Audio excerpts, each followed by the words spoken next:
ভিখারি কোথাকার, দেখতে পাওনি? বাস অনেক হয়েছে, আমি কিন্তু ভুলে যাব তুই আমার ভাই। এক্ষুনি বেরিয়ে যাবি আমার বাড়ি থেকে।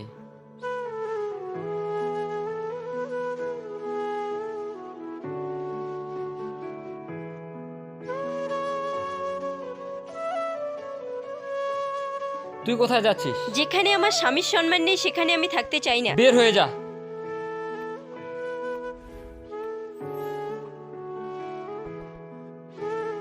তুমিও চলে এসেছো? যেখানে তুমি সেখানে আমিও।